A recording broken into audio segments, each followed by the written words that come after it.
En el aire de Radio Uruguay, inventamos entre todos la máquina de pensar. Acompáñenos en un viaje a través de los universos que vibran dentro de los libros. Bienvenidos al corazón de las palabras, la máquina de pensar.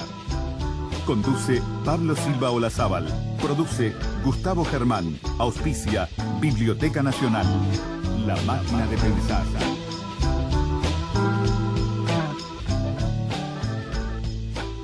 Canción. ¿Quién eres tú, repentina, doncella que te desplomas, como la araña que pende del pétalo de una rosa? Tu cuerpo relampaguea entre las maduras pomas que el aire caliente arranca del árbol de la centolla. Caes con el sol esclava dorada de la amapola y lloras entre los brazos del hombre que te deshoja. ¿Eres mujer o eres Dios, muchacha que te incorporas como una nueva Afrodita del fondo de una corola? Herida en lo más profundo del cáliz te desenrollas, gimes de placer, te estiras, te rompes como una copa. Mujer parecida al mar, violada entre ola y ola, eres más ardiente aún que un cielo de nubes rojas. La mesa está puesta, muerde la uva que te trastorna y besa con ira el duro cristal que te vuelve loco. Amigos, ¿cómo están? Bienvenidos a Radio Uruguay, bienvenidos a La Máquina de Pensar. 20:10 arranca la máquina, un poco más tarde porque obviamente estuvo la cadena nacional del Mides por el Día de la Diversidad Sexual. Amigos, estábamos escuchando a Nicanor Parra, este poeta que cumplió hace muy poquito, 100 años, un poeta nacido en 1914 y que es el poeta nacional de Chile. A él le estamos dedicando la semana y de él hablaremos hoy al final del programa. Hablaremos con Roberto Aprato sobre Nicanor Parra. Ahora vamos a conversar en torno, ¿saben? A la Feria del Libro. Hoy se inauguraba y arranca la Feria del Libro y vamos a darle la bienvenida a Leonardo Borges. ¿Cómo andás, Leonardo? ¿Cómo estás, Pablo? ¿Todo bien? Todo bien. Leonardo Borges pasó por aquí, La Máquina de Pensar, en enero, para hablar de este libro que va a presentar ahora, La poesía está muerta. Y la poesía está muerta, y en realidad es un libro que intenta movilizar, como quien dice, al lector con una afirmación contundente y fuerte. Tuve muchos enojos gracias a este libro, por suerte. Creo que la mejor forma de aprender y comprender es a través de la dialéctica. Entonces, bueno, si alguien está en contra de esa afirmación, bueno, discutamos y pongámonos de acuerdo. Y bueno, un libro que tiene la contratapa de Rafael Courtoisí, y te digo, después vamos a conversar, porque como ya está en la presentación, me invitaste, tuviste el honor, tengo el honor de estar ahí con Leonardo Borges y con otro grande, con Jaime Clara, ¿no? Sí, no, el honor es mío en realidad. Vamos a estar ahí, bueno, con Jaime Clara, contigo. Va a estar Juan Sader, el periodista también, y va a haber una ilustración en vivo, va a haber una especie de concierto de pintura, como yo le llamo, del artista plástico Marcelo Cerrilla, que es quien me hizo la tapa del libro y los dibujos de interior, y bueno, va a estar pintando mientras hablamos nosotros y bueno, vamos a ver qué sale. Pero aparte de la tapa, eso hay que contarlo por radio, integra mucha de, digamos, el Dream Team de Leonardo Borges, ¿no? En cuanto a la poesía, porque el argumento, digamos, el sustento de La poesía está muerta, este libro, con este título tan provocador, es que de alguna forma la poesía está popular, digamos, como género popular, porque durante la mayor parte de la historia humana la poesía fue el principal género, ahora se continuaría a través de la música. Por ahí iría, de alguna manera, una de las tesis que se manejan. Una de las tesis que se manejan, ¿no? Perfecto. Que yo creo, y particularmente, yo soy un amante de la música, será porque toco mal, que me encanta escuchar música y analizarla y qué sé yo, y entonces, bueno, hay un montón de músicos que de alguna manera son los que, más allá de conformar la la historia sonora de la humanidad, de alguna manera le ponen poesía, ¿no? No, y sobre todo la canción como vehículo para la poesía. Ahora estábamos escuchando al comienzo del programa a Nicanor Parra leyendo un poema de él que le tituló precisamente Canción, le tituló al poema. Esa idea de que se puede caminar a través de la gente, ¿no? Digamos que no es necesario una preparación. No, y además la poesía en sí, su sonoridad, tenga o no tenga rima, no importa, de alguna manera es una forma de musicalidad. Sí, claro. Lo que pasa es que, claro, yo creo que se ha perdido un poco la cercanía con la poesía, con la lírica, porque de alguna forma yo creo que estamos en una sociedad muy hedonista y una sociedad muy...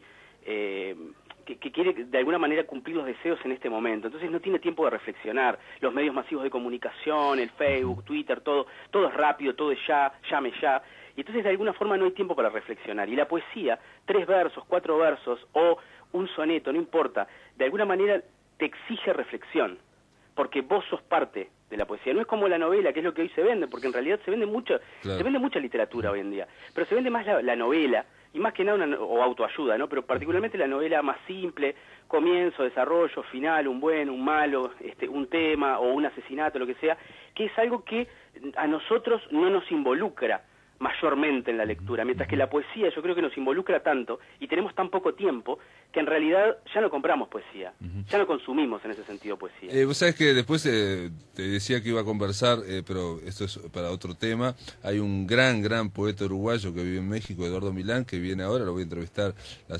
mañana, vamos a grabar para la semana que viene, y él sostiene algo que me sorprendió en un libro, digamos, de poesía y ensayo, o hace ensayo y te lo termina en poesía, de que nadie dice que la poesía está en crisis. Él no ha escuchado a nadie decir que la poesía está en crisis, y él dice que sí, que hay una crisis grandísima, entre otras cosas porque la poesía no puede ser todo accesible, todo conformado, todo empaquetado, ¿no? La poesía tiene algo de dificultad siempre. Claro, creo que ahí está el tema. No sé si dificultad es la palabra o profundidad. Una profundidad que se desentraña reflexionando. Claro, ¿no? Sí. Entonces yo creo que por ahí está. Y después está la otra pata que vendría a conformar esta mesa, sería el tema de las ventas, ¿no? Que para mucha gente es menor, pero para el escritor no es menor porque vive de eso o pretende vivir de eso, ¿no? Y la poesía actual se vende poco.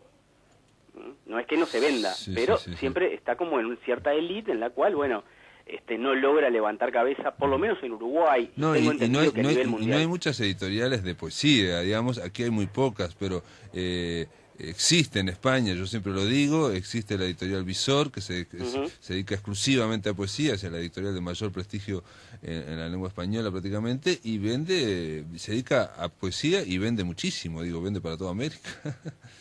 Y es una editorial que vive de la poesía.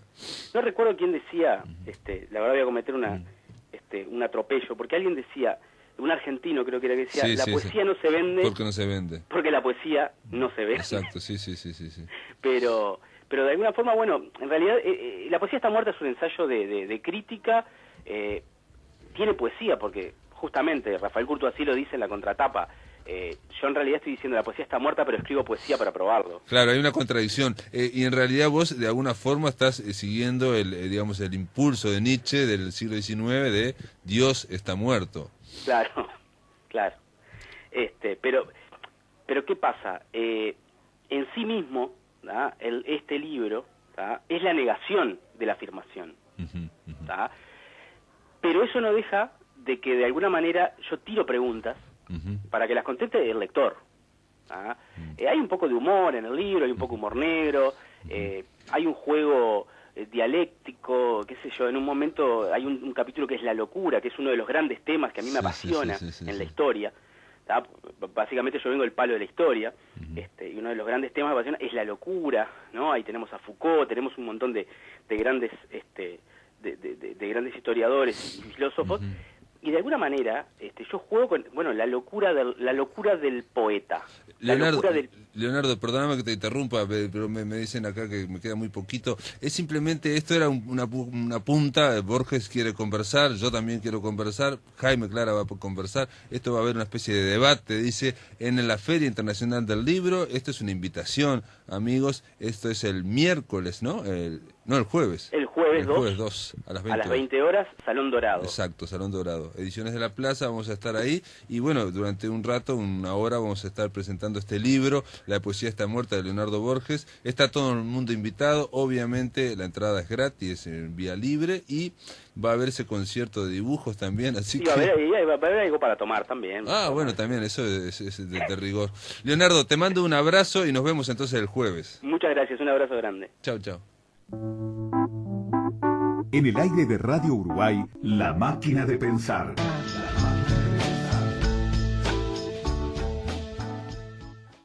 La columna de rescate quiere decir Martín Bentancor y quiere decir que está aquí.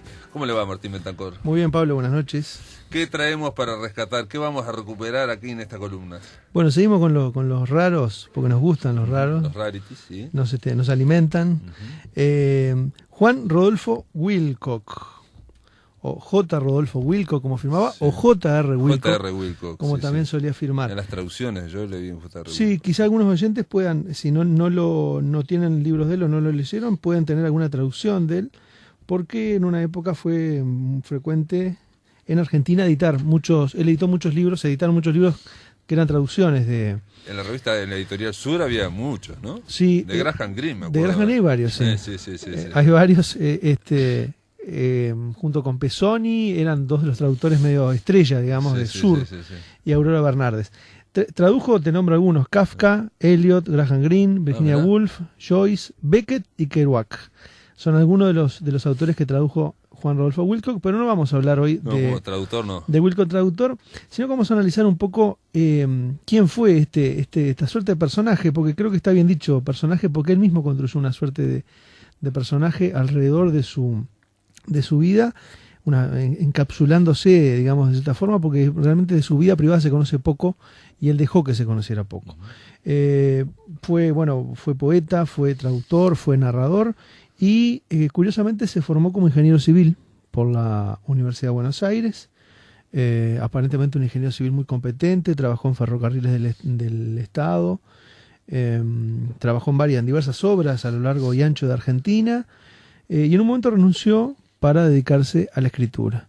Gran lector, él por ahí decía de lecturas iconoclastas porque no tenía una escuela, digamos, él leía todo lo que caía en sus manos, y con una particularidad muy interesante que es el hecho de posicionarse ante su época. Él era muy descreído del concepto de literatura nacional.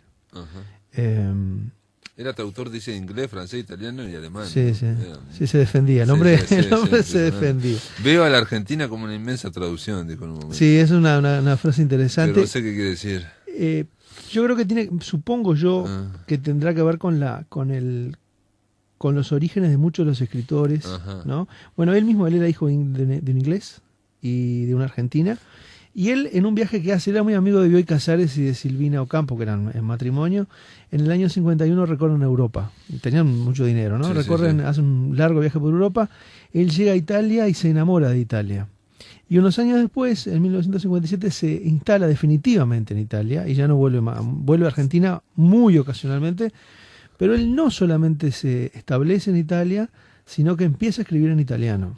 Que es una particularidad que no muchos escritores han adoptado. Es muy difícil pasar de una lengua a otra, escribir en la lengua que no es materna. Claro, el caso emblemático que siempre se menciona es Nabokov, ¿no? Y Joseph Conrad, ¿no? Y Joseph Conrad. Joseph Conrad es un polaco que aprendió se hizo marino, después aprendió inglés y ahí se puso y se convirtió en el autor de lengua inglesa. Exacto. Bueno, y Nabokov, ruso. Sí, Nabokov tenía la mitad de la carrera en ruso, después cambió y una cosa increíble hizo la mitad de la carrera en inglés, ¿no? Y después se tradujo al inglés sus libros rusos. Impresionante, sí, es una cosa rara. Sí. Bueno, este hombre hizo algo parecido.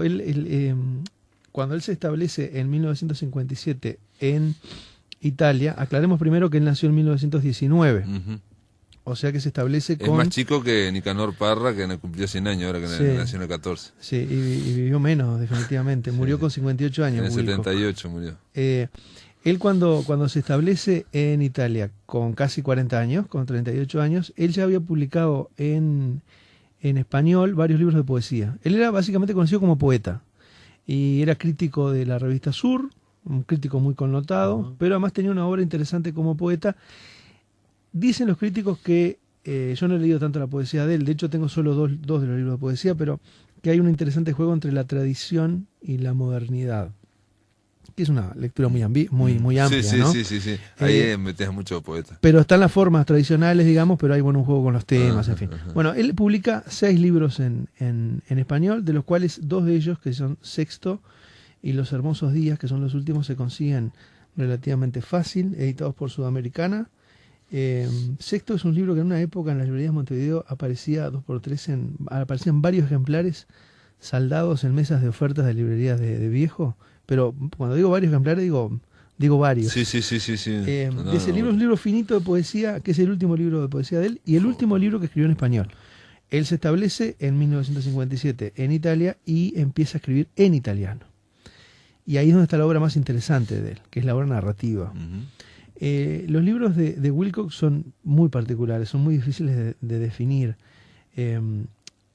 Hay un continuo juego con los géneros, con la propia estructura del relato, y siempre hay un relato, siempre hay una historia. Por ejemplo, esta novela que yo traje acá, que se llama Los dos indios alegres. Resumir el argumento de esto es un disparate, pero básicamente es un semanario hípico que se trata sobre... Un semanario hípico. Semanario hípico italiano, dedicado a la carrera. Que decide publicar una novela por entregas. Entonces pone un anuncio y llama a un novelista que se encargue de la tarea. Y ese novelista que se presenta, que es el narrador del libro, escribe una novela que se llama Los dos indios alegres, como una suerte de folletín, digamos. Sí.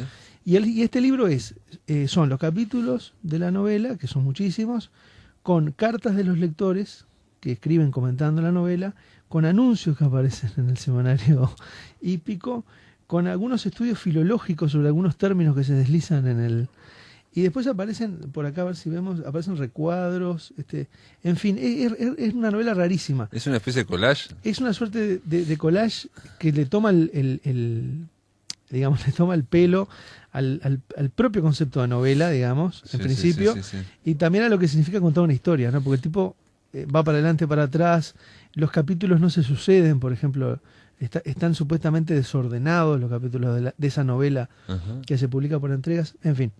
Esta novela se llama Los dos indios alegres, que es el libro más extenso, más ambicioso de él, que es uno de los últimos. Después tiene otra novela que se llama El templo etrusco, El caos, El ingeniero, y tiene 2 libros interesantes. Son interesantes son todos, pero 2 libros especialmente interesantes que lo colocan en ese lugar de los raros. Uno se llama Hechos inquietantes, que es una recopilación que él hace de noticias extrañas que encontró en los diarios durante 30 años. Esto me parece que es un ejercicio bastante... Sí, que Alsina Temenero sigue también. Digamos, claro, pero lo curioso es que él en el libro va hilvanando esos sucesos, o sea, tiene una lógica, no es una acumulación de cosas curiosas que terminarían cansando al lector más, claro. Con más voluntad de leer, sino que hay como una suerte de lógica que incluso es muy curioso entenderla. Pero está muy bien desarrollada. Tiene que ver con los temas que se repiten, con ciertos personajes que aparecen, en fin. Y el otro es, que quizás es uno de los más conocidos, o el más conocido de esta etapa narrativa de él, que se llama La sinagoga de los iconoclastas. Roberto Bolaño, es el libro que ha sido más editado de él. Roberto Bolaño, el escritor chileno, decía que era uno de los mejores libros que se había escrito en el siglo XX. ¿Mirá? Y argumentaban una La sinagoga de los iconoclastas.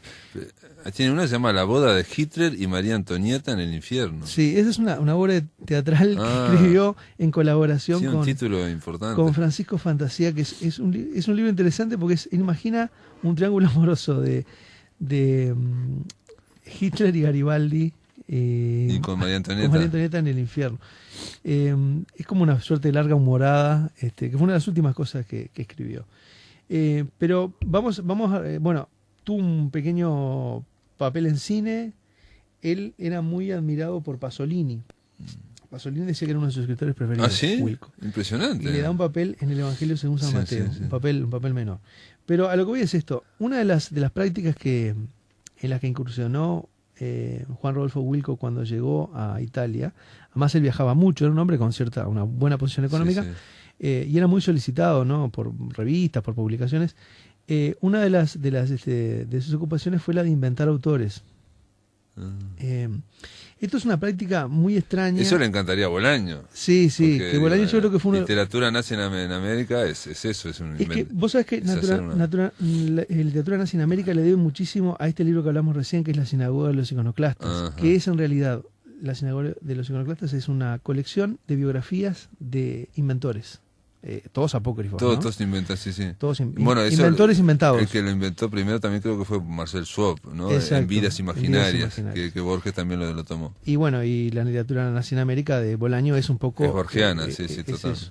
Pero bueno, volvamos a lo de esta tarea de crear autores y hacerlos pasar por reales. Se dice que Wilco fue el que inventó al poeta Raymond Roussel, que fue un poeta francés, que está, de hecho, cualquiera pone en la Wikipedia Raymond Roussel y aparece la ficha con los datos del tipo, pero que en principio sería un gran invento que se fraguó entre algunas editoriales, entre una universidad francesa y entre algunos periodistas, que incluso hicieron introducir en algunas bibliotecas manuscritos apócrifos de Roussel como que eran de él. Bueno, se supone que Wilcock, digo se supone porque no está muy investigado el tema. Y es un tema interesante porque hace también a la autenticidad de la creación artística, ¿no? O sea, vos imaginate un autor que vos lo lees, un poeta que se le dedican estudios, hasta algún monumento tiene Raymond Roussel. Sí, este hombre, un detalle que nos dijimos, que este hombre era amigo de Raymond Queneau. Claro. Que Raymond Queneau es el del Oulipo, del taller de literatura potencial, que precisamente hacían toda esa serie de juegos como Georges Perec y y Cortázar los admiraba mucho. Y Raymond Queneau tiene aquel libro de los locos. Ítalo Calvino también. Raymond Queneau tiene aquel libro de los locos literarios, que ahí utilizó mucho este sistema. Él le pagaba a falsificadores que inventaban obras, hasta fotografiaban a los autores, y subrepticiamente los hacían ingresar en las bibliotecas.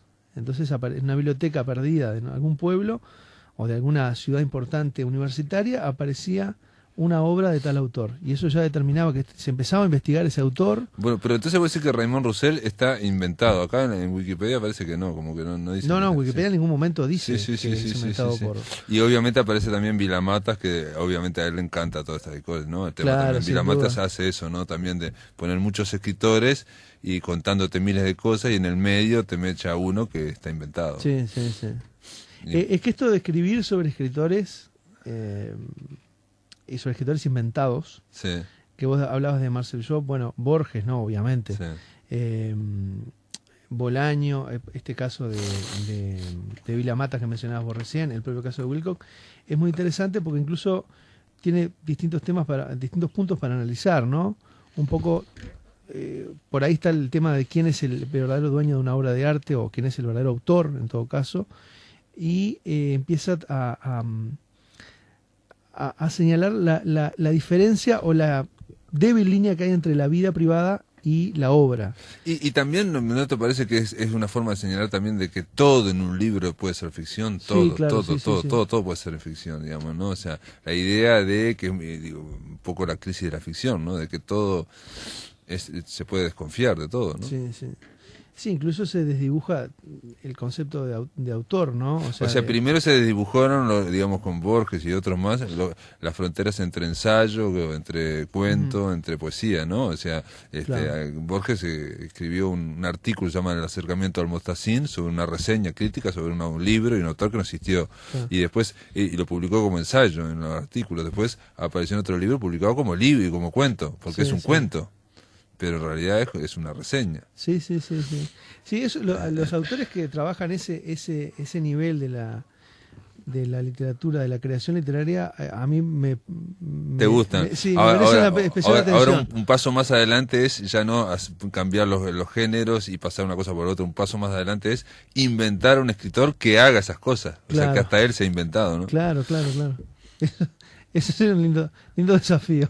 Bueno, Borges hizo y Bioy Casares hicieron Bustos Domecq, ¿no? Es verdad. Que en un momento tuvieron que decir que eran inventados, porque todo el mundo se creía que era cierto. Pero en este caso de Wilcock, vos sabés que, claro, hay todo un aparato atrás. Wilcock fue el que creó a Raymond Roussel, pero no es el único autor de Raymond Roussel, autor entre comillas, ¿no? Sí, como... Porque para generar ese invento, ese supuesto invento que es Raymond Roussel, hay que generar toda una historia. Obra, detrás. y aparte de generar obra. Hay que generar obra, hay que generar un aparato crítico, porque esa obra más tiene que tener cierto peso para que efectivamente logre determinadas repercusiones críticas. Claro.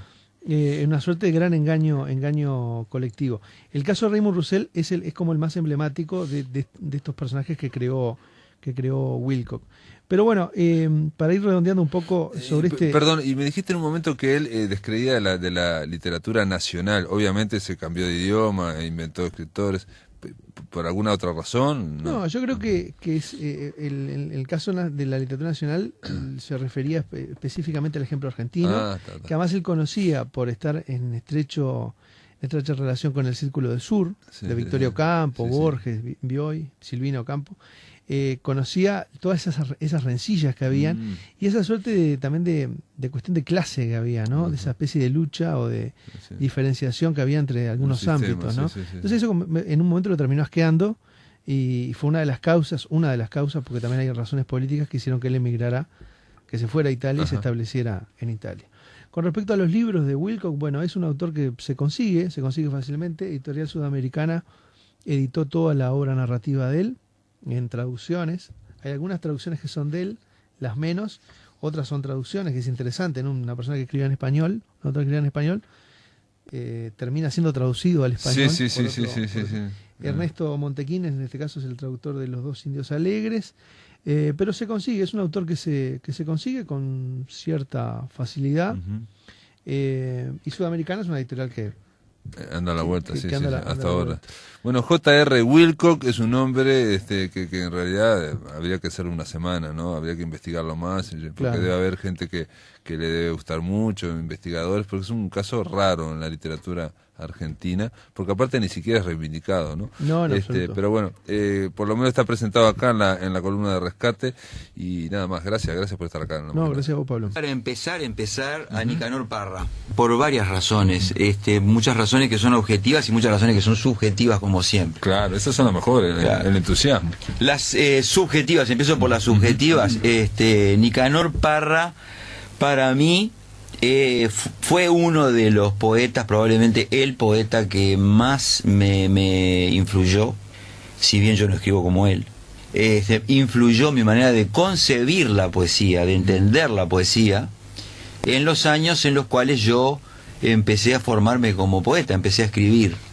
Es decir, fueron lecturas muy fecundas. Como por ejemplo, ¿qué te aportó para pensar la poesía? Si te hiciera esa pregunta. Sí, a mí me aportó, si bien por supuesto que fue toda una comprensión paulatina. Fíjate vos que eras en los años 70, ¿no? 74, 75, que yo empecé a estudiarlo, a leerlo. A mí me impactó que no pareciera poesía. Ajá. Digamos que justamente lo que él pretendía hacer, que era la antipoesía, que era el libro inaugural, ¿no? Del cual se cumplen este año 60 años, además. Es increíble porque se cumplen 60 años de los poemas y antipoemas, y se cumplen 100 años de Parra. O sea, Parra cumple 100 años. Cumple 100, y está cosa vivo. Que es histórica, realmente, que un tipo que sigue estando vivo y que sigue estando vigente como poeta cumpla 100 años, y que además el libro, no el primer libro, sino el libro por el cual se hizo famoso, cumpla 60, año 54. ¿Que son antipoemas? Los poemas y antipoemas. Año 54, él ya había escrito un libro antes, que era Cancionero sin nombre, en el año 37.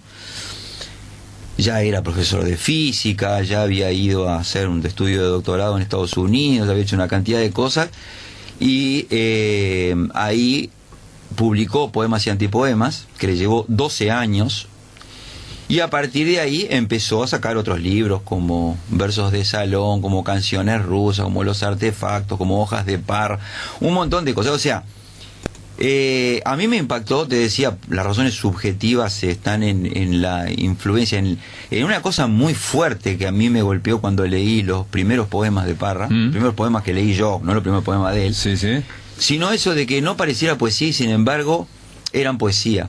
Es decir, que daban una vuelta alrededor de lo que tradicionalmente se consideraba poesía y se sigue considerando poesía. En el libro Poemas Antipoemas, digo, una cuestión que uno se enganchaba mucho era tratar qué diferencia hay entre los antipoemas y los poemas, lo cual era un poco... Claro. Es tratar de buscar una clasificación, cuando en realidad él iba hacia otra parte. Él iba hacia la antipoesía, es decir... entendiendo que de todas maneras estaba haciendo poesía. Estaba haciendo poesía, siempre está haciendo poesía con la antipoesía. Lo que pasa es que la separación está entre la poesía de vertiente romántica e incluso la poesía de vertiente vanguardista de su época, lo que se consideraba poesía, que tiene todo un sesgo metafórico, ¿no? Y lo que él quería hacer. Claro. Y lo que él quería hacer lo hizo, y lo super hizo, porque, digamos, no es precisamente un poeta marginal, Parra, ¿no? No. Ganó ser el Cervantes y, bueno, ha sido candidato al premio Nobel incluso, ¿no? Sí. Yo cuando estuve en Chile me decían, es muy difícil que se lo den porque Chile ya tiene dos, o sea, de América Latina tiene dos. Tiene dos Nobel, ¿no? Tiene Mistral y Neruda, y Neruda, que es estrictamente se puede decir que, bueno, eso parte del marketing poético también, era una especie de rival en vida de Parra, porque era el que cultivaba esa otra poesía contra la cual él estaba, ¿no? Da la impresión, bueno, y lo leí en su momento también, de que Parra quería abrirse camino, más allá de que es cierto que él quería hacer esa antipoesía o ese sesgo, digamos, pero quería abrirse camino frente a un ídolo tan grande como Neruda, que tapaba todo con su sombra. Claro. Entonces lo que quería, incluso lo dice, nosotros tenemos que bajar del Olimpo, y Maquieira, el poeta ahora chileno con el cual conversé, dice, y tiene un poema que dice, mientras Parra baja al Olimpo, nosotros queremos subir al Olimpo, haciendo lo contrario. Pero ¿por qué digo que tenía que bajar del Olimpo? Porque él quería hacer algo, quería diferenciarse del monstruo, ¿no? O sea, del gran poeta que era el que ocupaba todo, digamos, ¿no? Sí. Más allá del marketing, tiene que ver con la presencia, con la personalidad, claro, con la promoción, y lo que era Neruda, ¿no? Que era una especie de Walt Whitman latinoamericano. Y más allá de que le gustara o no le gustara la poesía de Neruda, él creía, hay todo un camino que él recorrió durante esos 12 años que estuvo escribiendo los poemas y antipoemas, que lo vinculó mucho con el poema, la poesía popular chilena. Él es hermano de Violeta Parra, y por el lado de Violeta Parra, por más que Violeta Parra era menor varios años a él, él aprendió mucho y revisó mucho todas lo que eran las cuecas y los aires populares chilenos.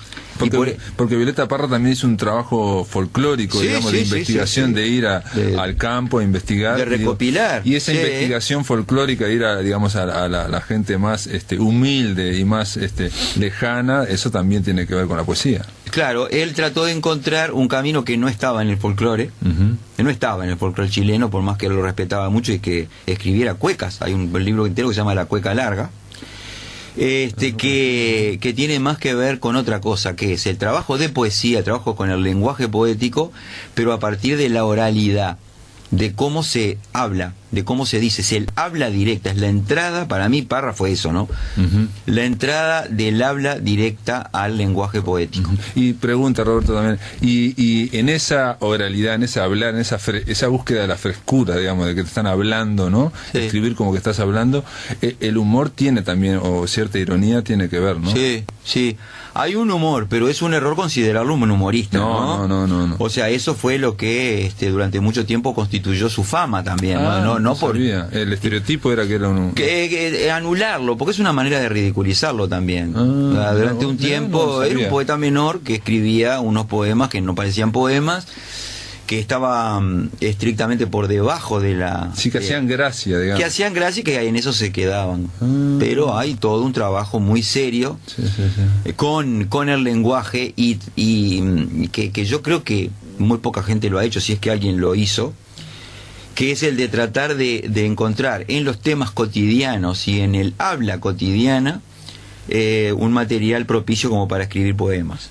O sea, no poemas que fueran folclore, sino poemas construidos a partir del ritmo del habla, ¿no? Y tampoco coloquialismo, ¿no? Bueno, hay una forma de coloquialidad, pero no de registro, de decir exactamente, bueno, se dice esto, se dice lo otro.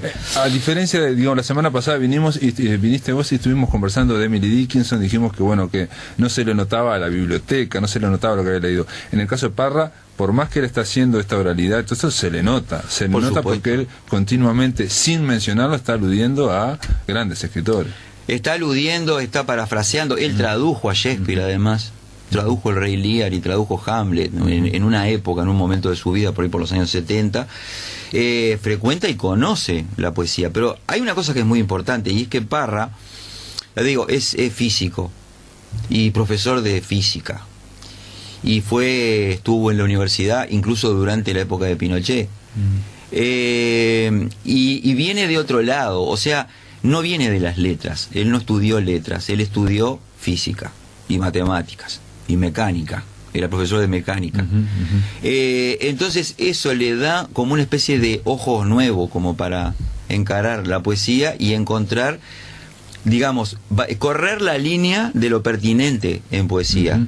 O sea, si uno agarra cualquier poema, yo agarraría a leer uno, ¿no? Por ejemplo, cualquiera. Vamos a leer uno. Pero yo creo que, esa línea de lo pertinente también tiene que ver, me parece, te pregunto, el hecho de que él venga a la familia Parra y el hecho de que tenga ese oído para la poesía, digamos, de popular, musical, ¿no? Sí, el lado poético de él estaba vinculado a la canción popular. Claro. Porque en la casa se cantaba, porque toda la madre, el padre... Y el padre también tocaba la guitarra. Todo el mundo, y además estaba en un ambiente en Chillán, ahí en un ambiente provinciano, en el cual la poesía tenía eso. Pero él salió de ahí y fue a Santiago por la física, no por la poesía. Y a Estados Unidos también, por eso. Claro. Estados Unidos pues claro. Y bueno, un tipo de cultura, pero de cultura desde otro lado, no tiene esa cosa metida adentro de poesía por la poesía misma que tuvo Neruda o que tuvo Gabriela Mistral. Es decir, entró por otro lado con un tipo de inteligencia y de búsqueda muy racional de cómo se podía hacer para convertir en versos lo que eran partes del habla cotidiana y cómo se podría hablar de cualquier cosa en poesía. Es decir, como una especie de nueva revolución paralela a la del siglo XIX con el romanticismo y de Walt Whitman, por ejemplo, de sacar a flote las cosas que están ahí todo el día, pero que uno no las mira porque son tan cotidianas que casi ni se notan. Y también de meterlas o de traerlas a la poesía, una poesía que ya se estaba como... capaz que el término es muy duro, pero como fosilizando en determinada vertiente que era la nerudiana, porque digo, Chile es un país de poetas, pero no solo de gente que escribe poesía, sino la familia de Parra, el hecho de que no eran conocidos y ellos también leían poesía, o sea, la gente a nivel popular aparentemente lee mucha poesía, hay un humus, un sustrato, hay un respeto por la poesía muy alto, muy y ellos respetan y admiran la poesía. Una vez hablando con Amanda Berenguer me dijo que el momento culmine de su carrera fue cuando estuvo en el 92 en Chile, ¿no? O sea, que nunca había visto que se tratara así a una poeta, ¿no? Y entonces eso se nota. Entonces digo, él trajo a la poesía cosas que supuestamente no estaban en la poesía, ¿no? Exacto, pero creo que él se benefició y se sigue beneficiando de ese respeto que tienen por la poesía, que sirvió incluso como para incluirlo a él en el canon de la poesía, por más que se largara por la antipoesía. Por la antipoesía. Es decir, no es muy respetado por todas las generaciones de poetas habidas y por haber, por los que tienen mi edad, 60 y pico, como Zurita o Maquieira, hasta los más jóvenes. Sí, los más jóvenes todos. Y te digo más. Y generó una tradición ella también. Generó una tradición, o sea, desde Oscar Hahn y Enrique Lin para adelante, Lin te iba a decir yo. Toda la poesía chilena estuvo teñida por Parra, y sin necesidad de sacárselo de encima, como puede pasar en algunos lados, como puede pasar... Lo digo así al azar un poco, como Borges en la Argentina. Claro. O como Neruda, le pasó con Neruda. Claro. Lo tuvo que sacar. Pero fue paralelo a Neruda, evolucionaron paralelamente, y hay un trabajo tan diferente que no se los puede mezclar. O sea, entran los dos. Y eso es el resultado del respeto de de los chilenos por la poesía. Claro, sí. No sé, él va a cumplir 100 años ahora, se lo festejaron por las dudas el año pasado. Anticipado. Y hubo todo un acto inaugural en la universidad y todo, y él leyó, y además no paraba de leer. Es decir, aparecía ahí, eso está en YouTube, aparecía cada rato, no, pero quiero leer otro, y leía otro poema más o menos reciente, acerca de cualquier cosa, porque además no tiene ningún problema. Es decir, cambió, metió en la poesía lo que aparentemente no era poesía, y metió un lenguaje que corresponde a lo oral, y lo sometió a todo un trabajo de montaje a partir del ritmo hablado. Claro, pero ahí está la del oficio de poeta. ¿Podemos escuchar un sí. poema? A ver. Hay un poema que es muy famoso. Es muy famoso, que forma parte, que está en un libro posterior, está en Obra Gruesa. Es un libro que hizo de recopilación, en que metió versos de salón, metió poemas y antipoemas, y después otros poemas. Uno que se llama Sigmund Freud, que es muy famoso, muy mencionado por ahí. No lo conozco. Sigmund Freud. Pájaro con las plumas en la boca. Ya no se puede más con el psiquiatra. Todo lo relaciona con el sexo. En las obras de Freud es donde vienen las afirmaciones más peregrinas.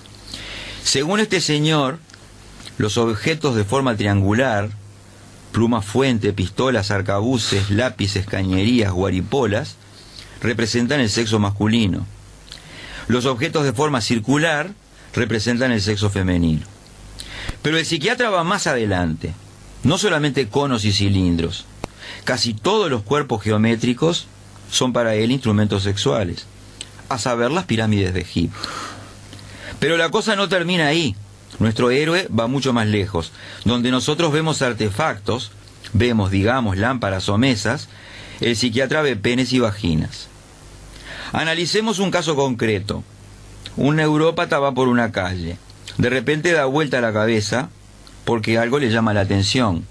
Un abedul, un pantalón a rayas, un objeto que pasa por el aire. En la nomenclatura del psiquiatra, eso quiere decir que la vida sexual de su cliente anda como las reverendas wifas. Vemos un automóvil. Un automóvil es un símbolo fálico. Vemos un edificio en construcción. Un edificio es un símbolo fálico. Nos invitan a andar en bicicleta. La bicicleta es un símbolo fálico. Vamos a rematar al cementerio. El cementerio es un símbolo fálico. Vemos un mausoleo. Un mausoleo es un símbolo fálico. Vemos un Dios clavado en una cruz. Un crucifijo es un símbolo fálico. Nos compramos un mapa de Argentina para estudiar el problema de límites. Toda Argentina es un símbolo fálico. Nos invitan a China popular. Mao Zedong es un símbolo fálico. Para normalizar la situación hay que dormir una noche en Moscú. El pasaporte es un símbolo fálico. La Plaza Roja es un símbolo fálico. El avión echa fuego por la boca. Nos comemos un pan con mantequilla. La mantequilla es un símbolo fálico. Descansamos un rato en el jardín. La mariposa es un símbolo fálico. El telescopio es un símbolo fálico. La mamadera es un símbolo fálico. En capítulo aparte vienen las alusiones a la vulva. Vamos a silenciarlas por decoro. Cuando no la comparan con un búho, que representa la sabiduría, la comparan con sapos o con ranas. En el aeropuerto de Pekín hace un calor de los 10.000 demonios. Nos esperan con flores y refrescos. Desde que tengo uso de razón, no había visto flores tan hermosas. Desde que el mundo es mundo, no había visto gente tan amable. Desde que los planetas son planetas, no había visto gente tan alegre. Desde que fui lanzado fuera del paraíso terrenal. Pero volvamos a nuestro poema. Aunque parezca raro, el psiquiatra tenía la razón. En el momento de pasar un túnel, el artista comienza a delirar. Para empezar lo llevan a una fábrica. Es ahí donde empieza la locura. Síntoma principal. Todo lo relaciona con el acto. Ya no distingue la luna del sol. Todo lo relaciona con el acto. Los pistones son órganos sexuales. Los cilindros son órganos sexuales. Las tornamesas, órganos sexuales. Las manivelas, órganos sexuales. Los altos hornos, órganos sexuales. Tuercas y pernos, órganos sexuales. Locomotoras, órganos sexuales. Embarcaciones, órganos sexuales. El laberinto no tiene salida. El occidente es una gran pirámide que termina y empieza en un psiquiatra. La pirámide está por derrumbarse. Muy bien, Roberto Prato, gracias por estar aquí en La Máquina de Pensar. Bueno, muchas gracias. Bien, amigos, esto ha sido todo por hoy. Espero que les haya gustado. Hasta mañana.